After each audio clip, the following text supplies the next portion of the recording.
some other.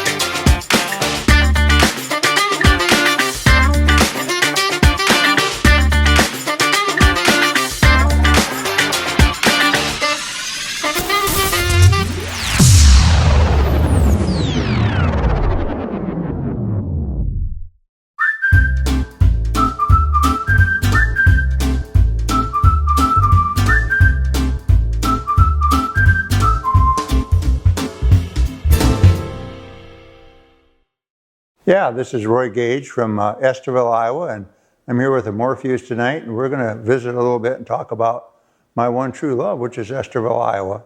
And I don't want to leave out my wife, Rose, but I do really like the town. I moved here in the early 70s, and one of the things that has always drawn me to Estherville that I've really appreciated about it is we have the Des Moines River comes right through town.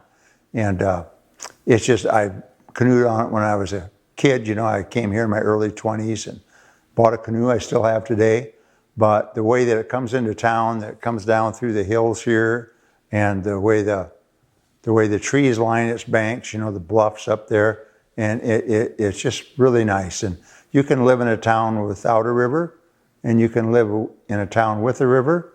If you've got the choice, I would suggest taking the river. It's really nice. Another nice part about our town thing is the Iowa Great Lakes, West Okoboji, East Okoboji, Spirit Lake are right next door. They're about 15 miles away. And when I was started my mechanic shop here on Central Avenue, you know, I could work, I could work all day long. I love to fish then. And I could work all day long and decide at 5 o'clock or 5:30, I'm going to go fishing that night, and I could load up my boat.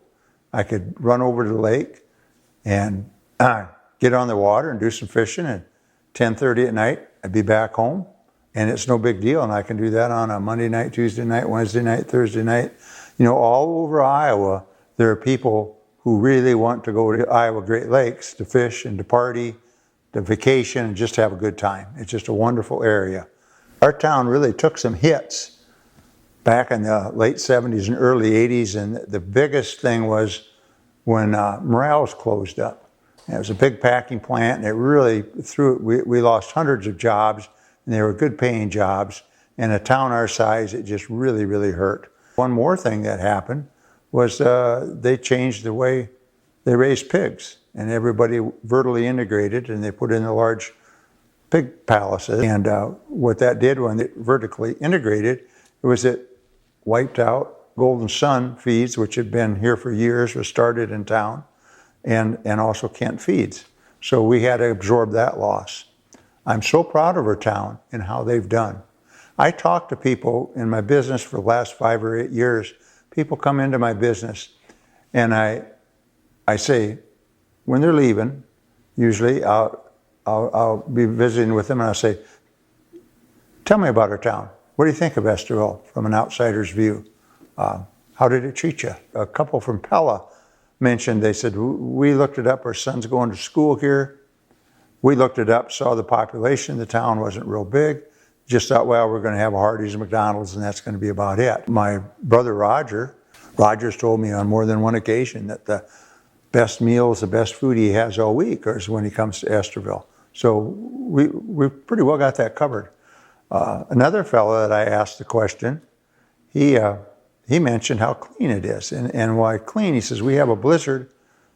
And he says, I wake up in the morning and I look out and the snow's already all been cleaned off. Our crew's already been out. He says, in the summertime, they vacuum the streets. He says, I'm from Wisconsin. I'm just not used to that. And everybody mentions how friendly our town is. I'm starting to think that maybe there's something to it, you know? The town has changed so much. There's so many businesses that have been added, so many buildings that have been added.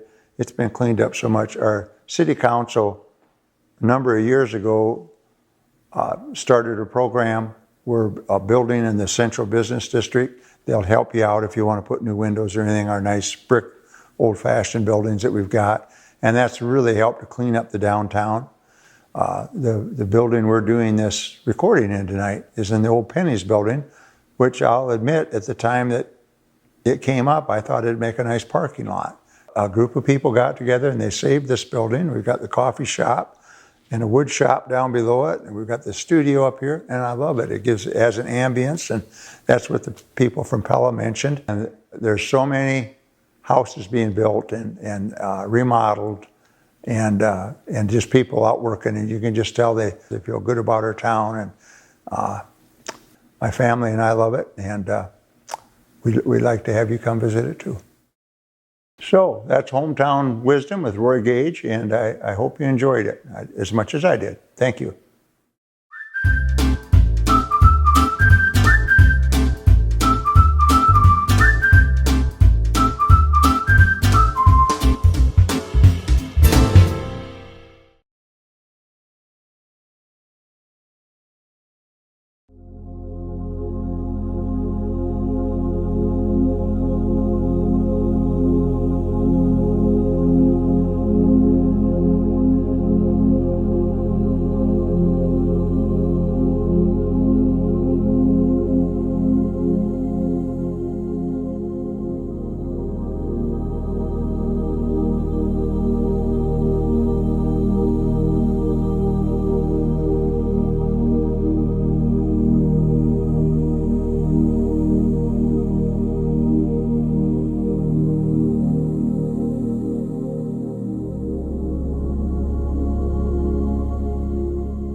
Hello.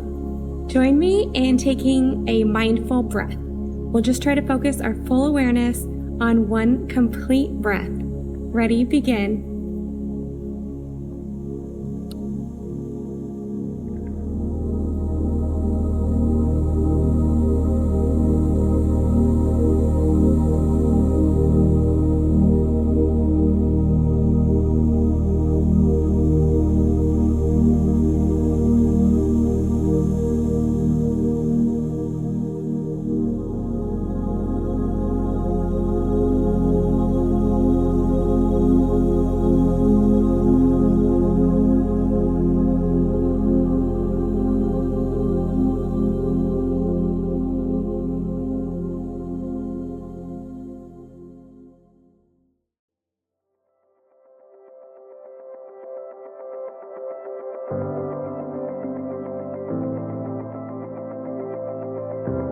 Hi everyone, and welcome to Studio 12.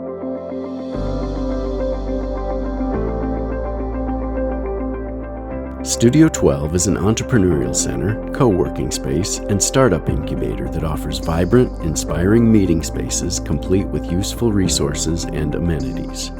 Located in the heart of historic downtown Estherville, Iowa, Studio 12 is a walkable distance from local restaurants and shopping. S12 also offers free on-street parking and local catering options for all your events. Estherville, the North Star of Iowa, boasts a college with a new performing arts center, a new state-of-the-art aquatic center with pool and splash pad, over 20 area parks including a dog park, a skateboard park, sports parks, a ninja park, and mini parks with swings, slides, and climbing structures, a regional wellness center with sports gymnasiums, an indoor track, an indoor pool, and weightlifting facilities, a series of walking, hiking, and biking trails throughout the town and in nature areas, the Des Moines River water trails, and walleye fishing. Call Studio 12 when you want to take your team off-site, away from the usual distractions, combine teams from multiple locations, meet with clients in person or via our teleconferencing facilities, co-work with others, or simply to clear your entrepreneurial startup business from your dining room table.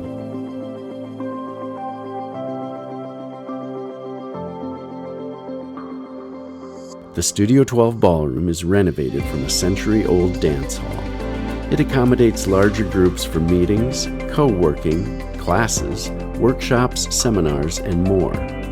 It is equipped with large presentation screens with HDMI connections, a teleconferencing phone, fast Wi-Fi connection, rolling modular tables and chairs, an adjacent kitchenette, a large whiteboard with markers, and the use of common areas.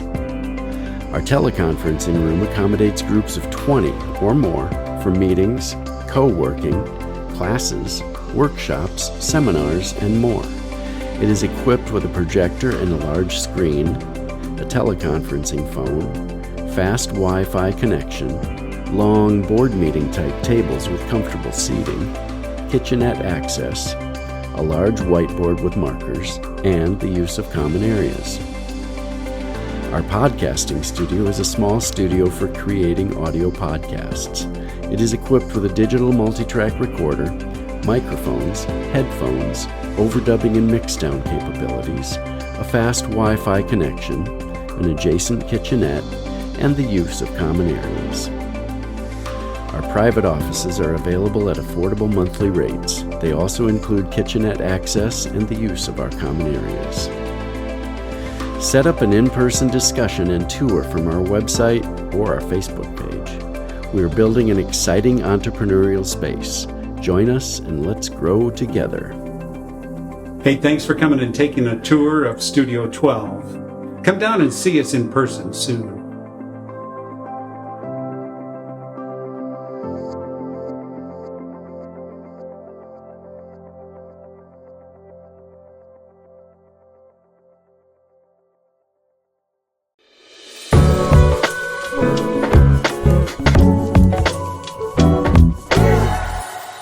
Hello, welcome to What a Month from the Emmet County Archives. I'm Sarah Morphew.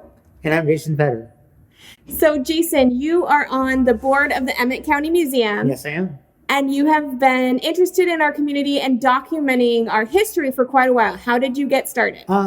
Back in the end, December 2014, my family at Christmas were talking how my brother had won a sew-up shirt contest for the Estherville Winter Sports Festival, and we were like thinking, was that 79 or was that 80?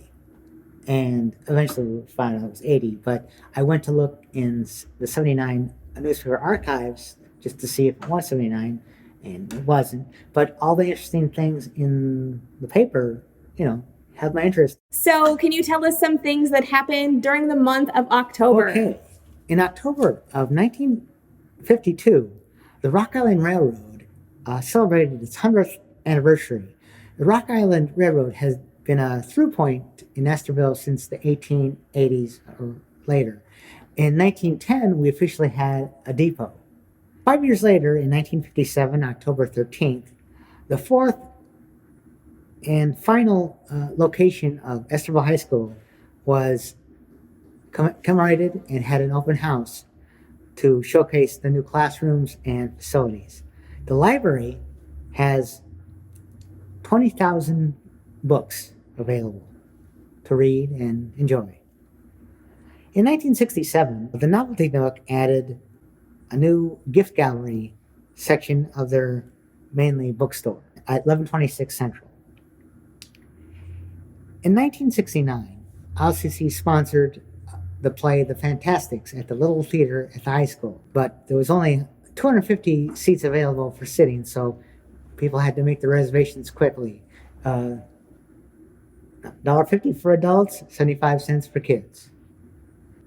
In 1971, in October of that year, 71, the fifth grade science class started an annual tradition of launching weather balloons.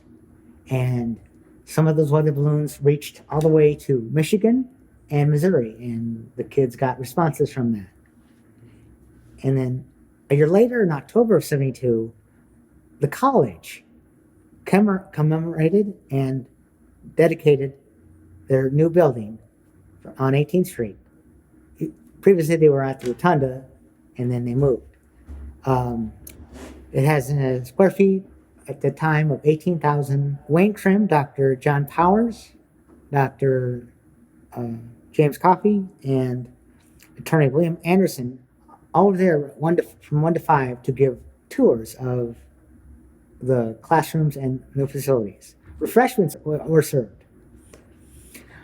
October of 1975, Jaws came to Estherville theaters. Jaws had been released June 20th to quite a lot of fanfare. It was the first official summer blockbuster movie. And a picture in the October 27th paper of the Daily News showed a line forming pretty much to the around the block almost, And I'm sure the theater that had a 597 seat capacity with the balcony was always full. In 1980, the jazz band, Estherville Jazz Band, sponsored an all-star wrestling event at the Esco Gym. Wrestlers Dino Bravo,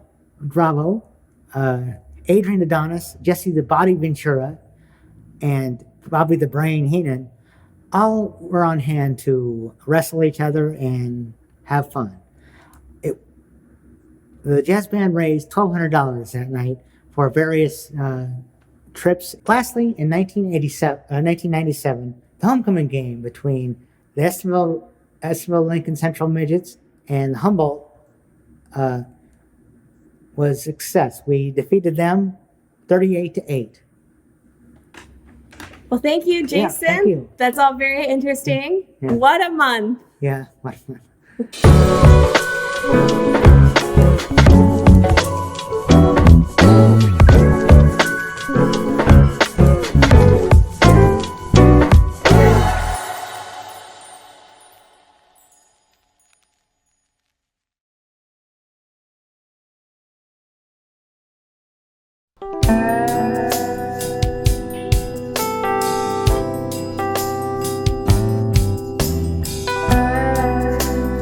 I've been looking back and thinking about the days that I've known, everything I've seen.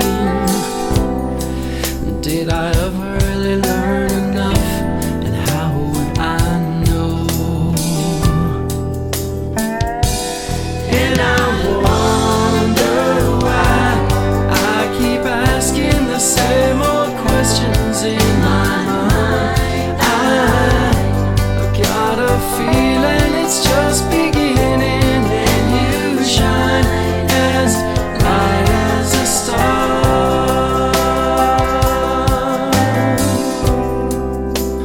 All along the road, picking up what is there before you. Take a minute to unfold,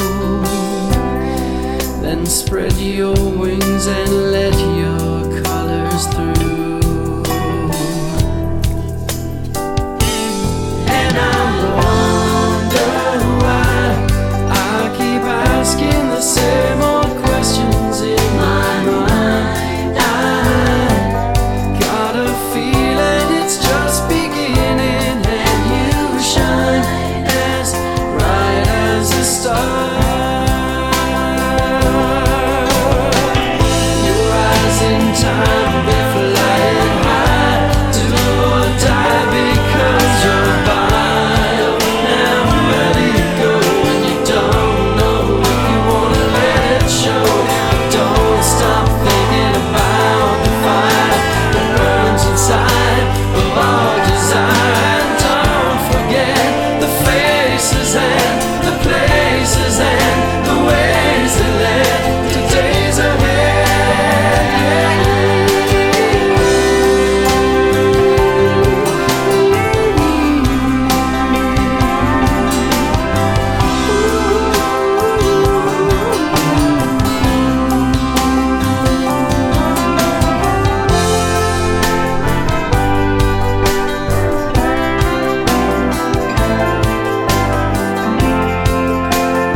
Thank you.